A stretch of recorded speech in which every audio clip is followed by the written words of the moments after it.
The scene opens in the sprawling, awe-inspiring chambers of the Intergalactic Species Council, a massive hall with vaulted crystalline ceilings that shimmer with the light of distant stars.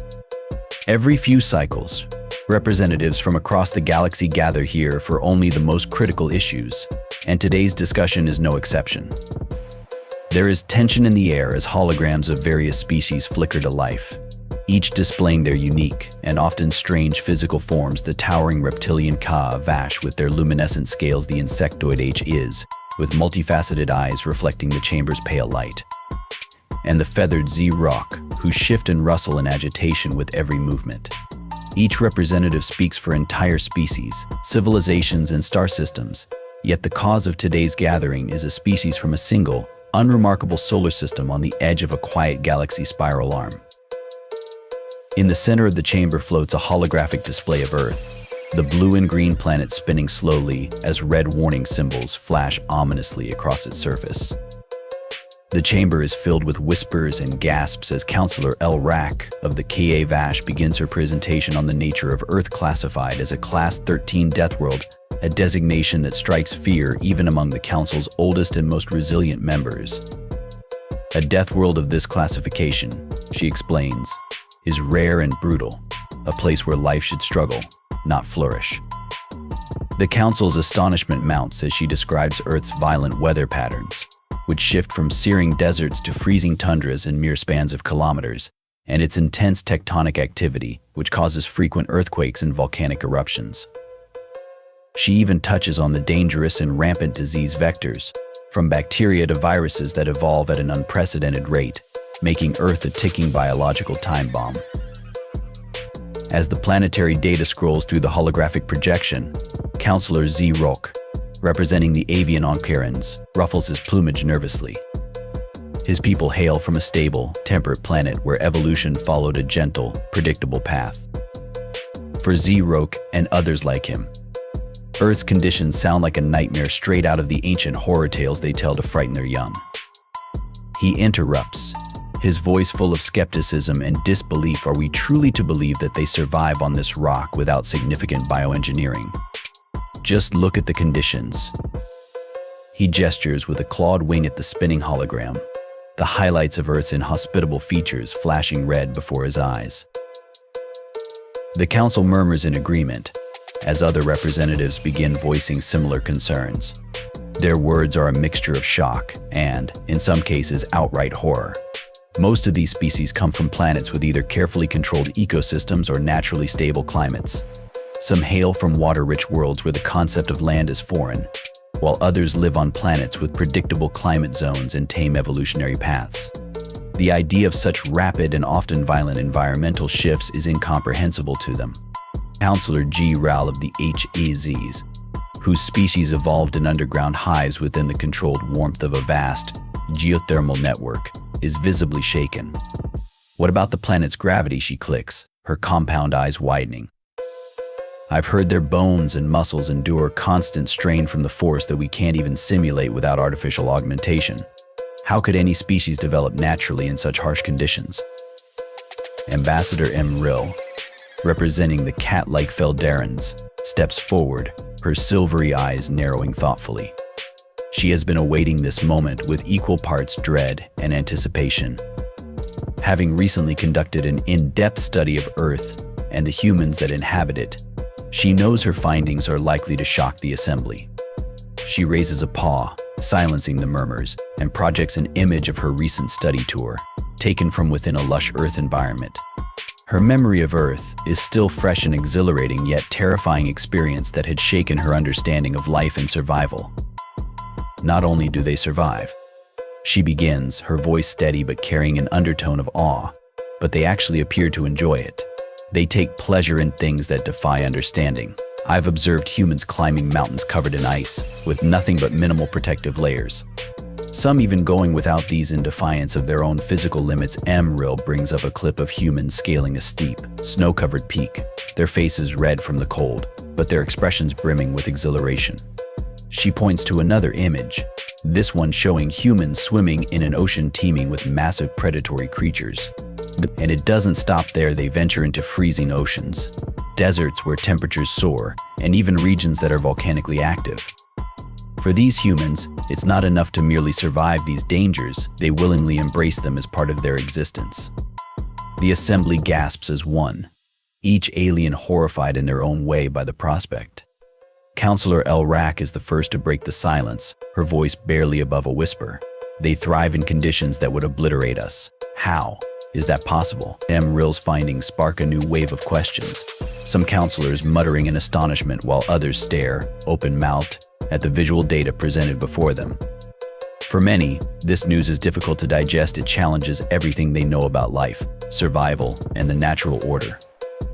Zrok, who hails from a society that prides itself on its cautious and conservative approach to exploration, is particularly distressed. He flutters his wings nervously, his bright plumage puffed up in distress. Extreme seasonal changes, tectonic instability, predatory species that roam freely, bacterial plagues. I cannot fathom how they are not extinct. Astonishing accounts of human survival and extreme lifestyles. As Ambassador Ril continues, she delves deeper into her findings, recounting scenes that still make her fur bristle in disbelief. She shares a compilation of visual records, each showcasing a different aspect of human life on Earth. Flickering to life on the grand holographic display, the first clip shows a group of humans bundled up, trudging through a blizzard on what they call an expedition. Towering snowdrifts and howling winds batter them, yet they laugh and smile, shouting in exhilaration as if energized by the peril. This, honorable counselors, is a practice they call mountaineering. Ril explains, noting the humans' apparent delight in facing extreme cold and exhaustion. The council members watch in stunned silence as the scenes continue. In another clip, humans are seen plunging into icy water, their breaths puffing into clouds of vapor as they immerse themselves without hesitation. Counselor Zrok can barely hold back a horrified trill. How can they withstand such cold? And why would they choose to do so, he asks, voice tinged with genuine terror. Ril nods, understanding the counselor's disbelief. Humans, she explains, have developed a high tolerance for physical discomfort, viewing it as a challenge rather than a deterrent. They willingly subject themselves to what they call adrenaline-fueled activities, seeking experiences that bring them to the edge of their physical limits. With each scene, the alien's shock grows. Another clip reveals humans trekking across vast desert dunes under a blazing sun. The temperature readings displayed in the clip make some counselors shudder. The heat is more intense than what many counselors' planets experience even in extreme climates, and yet humans press forward, faces flushed but determined. Counselor Ral of the HIS clicks her mandibles in distress. They willingly travel through such extremes of temperature, she asks, incredulously. Ril nods. Indeed, they call it adventure for them. It is not enough to simply avoid danger, they see value in confronting and enduring it. But the most astounding scenes are yet to come. Ril then displays a compilation of footage that has the council gasping with collective horror and awe. Humans are seen interacting with Earth's wildlife, creatures with fearsome jaws, toxic bites, or venomous stingers. In one video, a human dives underwater with a massive, sharp-toothed predator, a creature they call a shark. Far from fleeing, the human swims alongside it, showing no visible signs of fear. In another scene, a human carefully handles a deadly serpent known for delivering a venomous bite that can cause severe harm, or even death within minutes. Yet the human holds the creature with respect, caution, and what seems to be curiosity. These actions, Counselor Ril explains, are part of human culture. They study, interact with, and in some cases even domesticate the most dangerous life forms on their planet. They have an almost paradoxical respect for danger, seeing it as something to understand rather than simply avoid. A few counselors shift uneasily, exchanging glances. The very idea of willingly interacting with predators or hazardous environments goes against the survival instincts of most species represented in the chamber. For many of them, existence is a delicate balance with nature, not a battle against it. Earth, in their eyes, is an environment where death lurks in every shadow, from microbial threats to apex predators and geological dangers. And yet, humans navigate it all with what seems to be reckless audacity. Ril then turns to another facet of human behavior, that pushes the council to the edge of their tolerance for the bizarre their dietary habits. She displays an image of a human consuming a bright red plant, the data next to it indicating the presence of a substance called capsaicin. As Emril explains, capsaicin is a defensive chemical produced by certain plants on Earth, intended to deter herbivores. Yet humans have developed a strange tolerance, even a preference for it. They call this experience spicy food. Counselor El Rak shudders, her luminescent scales flickering in distress. This chemical would be lethal to most of us, she murmurs. Emril nods, agreeing, and yet, for humans, it appears to be an enjoyable sensory experience. They challenge each other to consume increasingly spicy foods, claiming that the discomfort enhances their enjoyment. The counselors exchange wary glances, whispering among themselves.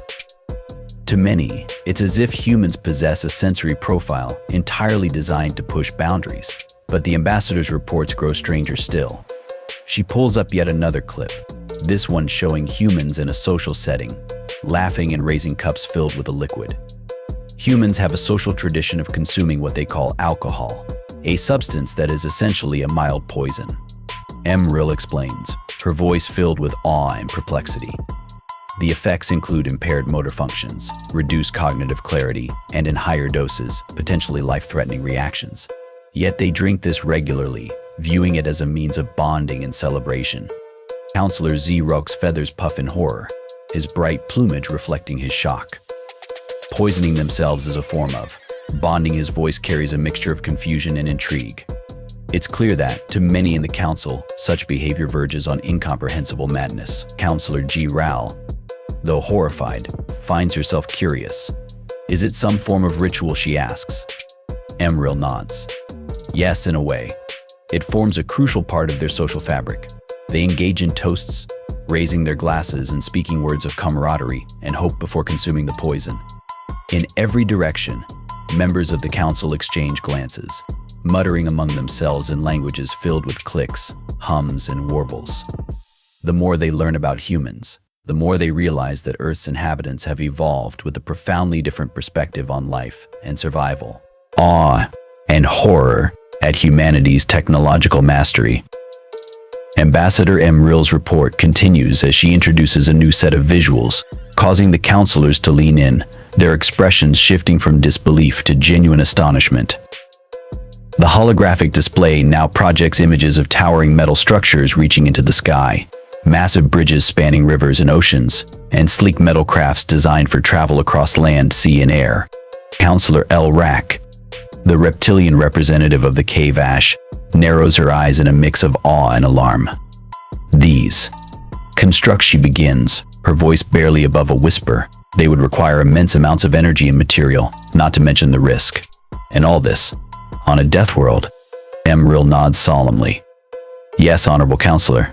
They call it infrastructure, a complex network of structures and systems humans have designed to overcome the inherent dangers of their world. She gestures at the holographic scenes, which now show bustling cities teeming with humans. The images depict towering skyscrapers, some even appearing to disappear into clouds, intricate highways stretching for miles, and powerful machines moving about in orderly fashion. Counselors from species accustomed to peaceful, unaltered landscapes look on with a combination of horror and admiration. For them, the idea of bending nature to such an extreme degree is unthinkable, bordering on sacrilege. Counselor Zrok, his feathers visibly fluffed from anxiety, cannot contain his astonishment. They have completely reshaped their environment, he exclaims. It's as if they view nature not as a realm to coexist with, but as something to dominate. Emril nods gravely, acknowledging Zrok's insight. Indeed, humans have developed technology that allows them to do what they call terraforming on a smaller scale, bending rivers, moving mountains, even modifying entire landscapes to make them more habitable. As she speaks, the display shifts to show scenes of massive dams blocking rivers and redirecting water flow, machinery carving through rocky terrain, and even desert areas that humans have managed to convert into farmland. The council murmurs, shocked not only by the scale of human activity, but by the sheer ambition behind it. Counselor G. Ral of the H.is, whose insectoid civilization evolved in harmony with a stable ecosystem, clicks her mandibles in incredulity. This level of manipulation, it defies the very principles of sustainability. How can they possibly maintain such a complex web of artificial environments without inevitable collapse? Emril draws in a deep breath, acknowledging the counselor's concern. Their approach is not without consequence. Human records show periods of severe ecological strain, resource scarcity, pollution, even dangerous climate shifts resulting from their own technology. And yet they persist. When one solution fails, they find another. She gestures to a new holographic scene, showing humans in laboratories and workshops, tirelessly researching ways to solve the very problems their technology has created. The council watches with a mixture of fascination and dread as they see humans developing new machines, engineering resilient crops, and working tirelessly to repair ecosystems that have been strained to their limits. Then, Emril introduces the council to perhaps the most astonishing of human technological achievements. With a single gesture, she brings forth a clip of Earth's skies, where a spacecraft, metallic, streamlined, and formidable, rockets up into the atmosphere, flames trailing behind it as it fights against gravity to escape Earth's pull. Counselor Elrak gasps, her scales flickering as she watches the clip. They have conquered gravity, she whispers, her voice barely audible above the chamber's stunned silence. For many in the council, the idea of escaping a planet's gravity is reserved for the most advanced civilizations, those with millennia of technological evolution. And yet, here was a species, from a Deathworld no less, achieving this feat with technology that appears rudimentary by intergalactic standards. Emril nods solemnly. Humans have indeed developed spacecraft capable of breaking free from their planet's gravitational hold. They call these machines rockets. Through trial and error, often at great personal risk, they devised ways to leave their planet behind, launching explorers into what they call the final frontier. The holographic display shifts, showing footage of humans in spacesuits floating in the vastness of space. One clip shows a human waving to a camera as they conduct repairs on a colossal structure orbiting Earth. Counselor Zrok shakes his head slowly, his feathers ruffling in disbelief. They endure the hostile void with nothing but a suit and a thin metal shell. They must be truly reckless or deeply determined. The ambassador hesitates for a moment, carefully choosing her words before answering. Humans have a saying: to explore the unknown. It appears that they view space not as a dangerous expanse to be avoided, but as a realm to be conquered, a place of boundless opportunity. The council watches, mesmerized, as the display shows humans exploring barren moons, conducting experiments in zero gravity, and living aboard what they call space stations for months at a time. The footage reveals humans not only traveling to space but actively studying it, charting planets, stars, and even galaxies far beyond their reach, their curiosity seemingly insatiable. Another clip rolls, this time showing humans setting foot on their moon, planting a flag and leaving boot prints in its dust. Emril explains, this was a historic event for them, the first time they set foot on a celestial body beyond their home planet. Since then, they have made it their goal to reach further, to explore worlds even more dangerous and alien than their own. The council watches in stunned silence as the humans in the video raise a flag, a symbol of pride and resilience, their forms stark against the lifeless gray landscape of the moon. Counselor G. Ral, whose own species had only ventured into space in small, shielded vessels, speaks up, her voice a mix of fear and admiration. They seem to defy every limit, to push against forces that would kill others. She pauses, her mandibles clicking in an involuntary shiver. But what drives them to such extremes? Emril hesitates, taking a moment to gather her thoughts. It is difficult to explain, counselor. Humans are driven by a concept they call progress. They view each challenge, each risk, as an opportunity to grow and expand their knowledge. In their eyes, danger is not a deterrent but a motivator. The ambassador gestures to a new clip, showing humans undertaking extreme research to improve their technology. They are seen in vast, noisy factories, engineering ships and machines with tireless energy, creating technology designed to withstand ever greater challenges.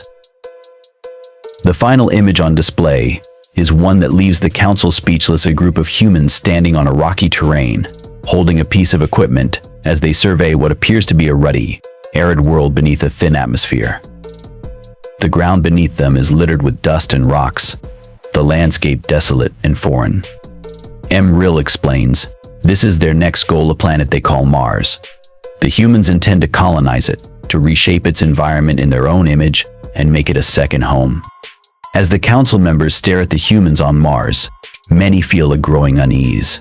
The implication is clear: if humans can not only survive but thrive on Earth, reshaping their planet and defying gravity itself, then there may be no limit to where they might go next. The idea sends a ripple of unease through the council, as they contemplate what this relentless species might achieve when the galaxy lies open before them.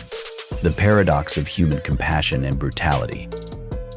The council chamber falls into an uneasy silence as Ambassador Emril transitions to the final aspect of her report, her gaze solemn. Honored counselors.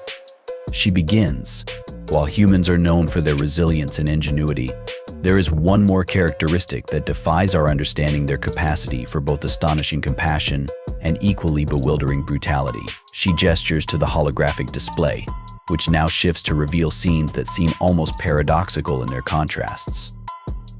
The first clip shows humans engaged in acts of kindness that resonate with a beauty the counselors find both perplexing and moving. One scene displays a human carefully tending to a small injured creature, an act of care that requires time, resources, and even risk. The creature, native to Earth and clearly of no benefit to the human, is treated as though it were a cherished companion. In the following scenes, humans are seen rushing to aid one another during natural disasters: a city battered by earthquakes, civilians pulling others from rubble, doctors setting up makeshift hospitals amidst chaos, neighbors risking their lives to pull strangers from floods and fires. Counselor G. Rao, whose species operates in strict, insular colony units, clicks her mandibles, struggling to grasp the motivation behind such actions. They risk themselves for others, even when there is no direct benefit, she asks, her voice filled with genuine confusion. Emril nods. Indeed, they call it altruism. Humans seem to possess an innate drive to help others, even those outside their social groups, and even at great personal cost. Many times, they have been known to risk their lives for complete strangers. She continues, describing the human concept of philanthropy, an organized form of giving where individuals devote time, resources, and vast wealth to causes that seek to alleviate suffering, eradicate disease, and improve the quality of life for others. Images flash across the display of humans setting up hospitals in impoverished regions, organizing relief efforts, funding shelters, and spending countless hours in service to those in need. Counselor Z. Rock ruffles his feathers, clearly struggling with the dichotomy Emril presents. Yet, these same beings wage wars among themselves, he asks, his voice betraying an undertone of dismay. Emril's expression grows somber, and she gestures once more to the display. A new set of clips reveals scenes of conflict: armies marching, metallic war machines roaring to life, cities reduced to rubble, and expressions of pain, anger, and defiance on human faces. Humans are indeed capable of astonishing violence. She concedes, her voice tinged with both empathy and resignation. They have fought countless wars, sometimes over resources, sometimes over ideologies, and at times for reasons as complex and irrational as the beings themselves. Counselor L. Rack, her reptilian form tense with apprehension, speaks softly. They possess the ability to heal and to destroy with equal fervor. Is it instinctual? Emril considers her words before responding. Perhaps. But what makes their nature so complex is that humans seem to view both actions as deeply entwined with their concept of progress. They believe that their greatest struggles, whether against nature or each other, ultimately lead to growth. They often refer to themselves as learning from their mistakes. It is as if they view conflict, both with the environment and with one another, as an essential part of their evolution. The counselors exchange uneasy glances.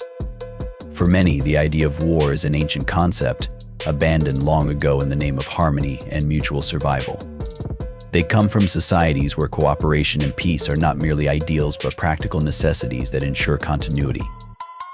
To them, the idea that humans would not only accept conflict but sometimes embrace it as a form of advancement is profoundly unsettling. Counselor G. Rao clicks her mandibles in contemplation. They willingly endure suffering to evolve. A concept both admirable and dangerous. Emril nods, understanding the counselor's discomfort. Indeed. But there's another dimension to their nature that makes them all the more unpredictable: their drive for unity in the face of common threats. She proceeds to show a compilation of events where humans, despite all differences, come together to face shared adversities. Natural disasters, plagues, and even external threats unite them in ways that transcend borders and ideologies. Humans, it appears, have the remarkable capacity to set aside differences when facing an existential crisis.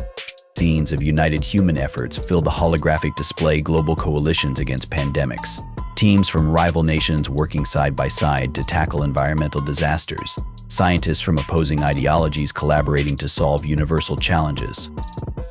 The counselors, who hail from species where unity is either inherent or enforced, observe with a mixture of fascination and wariness. Counselor Z-Roke leans forward, his feathers flattened against his back as he studies the images. So when faced with a threat beyond their immediate divisions, they unite, he asks, almost incredulously. Emeril nods. Yes, counselor, they may clash fiercely, but when faced with overwhelming odds, they can be as united as any collective species. One final scene appears on the display: a gathering of humans under the stars, their faces illuminated by the glow of a massive bonfire. They are of different ages, backgrounds, and appearances, yet they sit together, sharing stories, laughter, and warmth.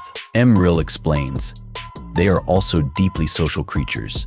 They have forged a vast network of art, music, stories, and traditions, all of which serve to connect them, despite their differences.